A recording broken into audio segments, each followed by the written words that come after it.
Okay folks, here's a quick review of the Sandtrooper figure that was produced by Hasbro for the Star Wars The Black Series 6-inch scale line of figures. And I picked this up at Target for $19.99. So when I first got this figure out of its packaging, I really liked what I saw.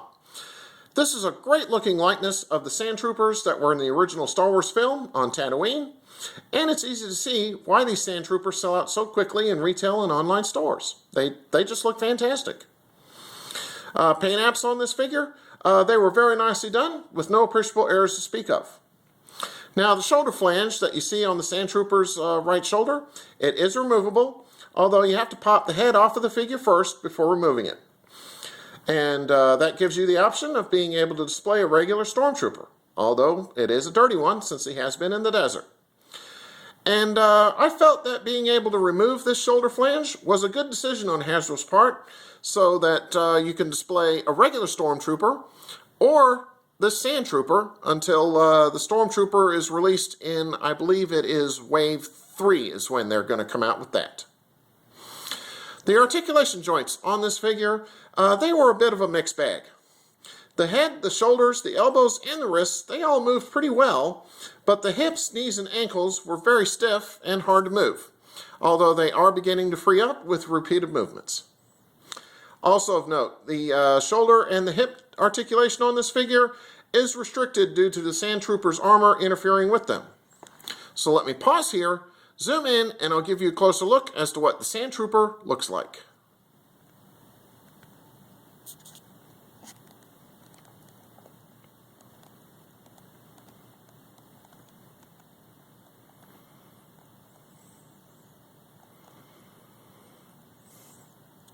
Okay.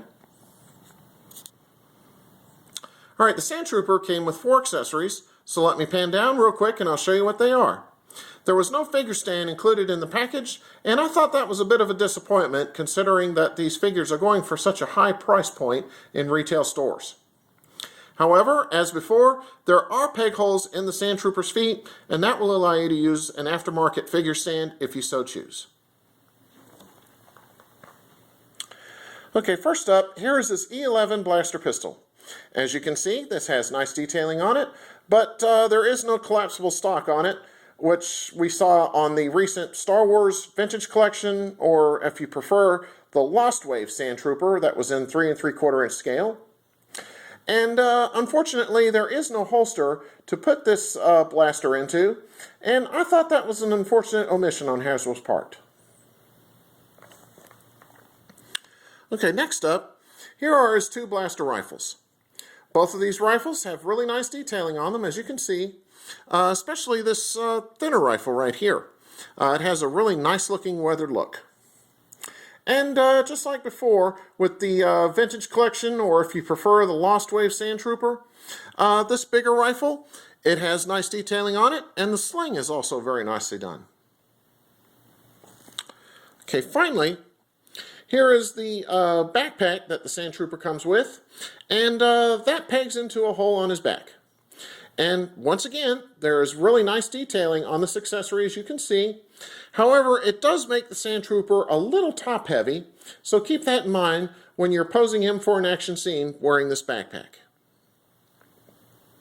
Back to the figure itself. What I'll do now is a quick 360 of the Sandtrooper for you and let you see what he looks like from all sides. So here he is from the front. Here he is from the left.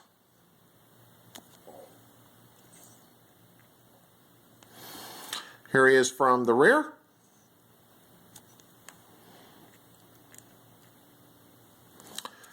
The right-hand side.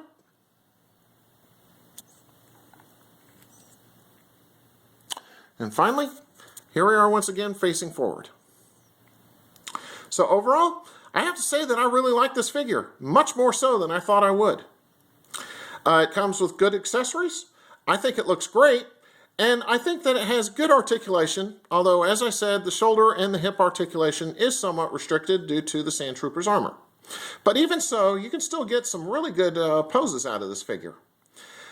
I really don't have many complaints, except for the ones that I mentioned, and also the lack of a holster kind of bothers me a little bit. But even in spite of that, I'm going to go on ahead and give this figure a great recommendation. It is a bit expensive to be an army builder, and right now it is a little bit hard to find in retail stores as well as online. But even so, if you see him on the store shelf, I think you ought to pick him up. Okay, so on that note, take care and stay tuned for my next review. Have a good one.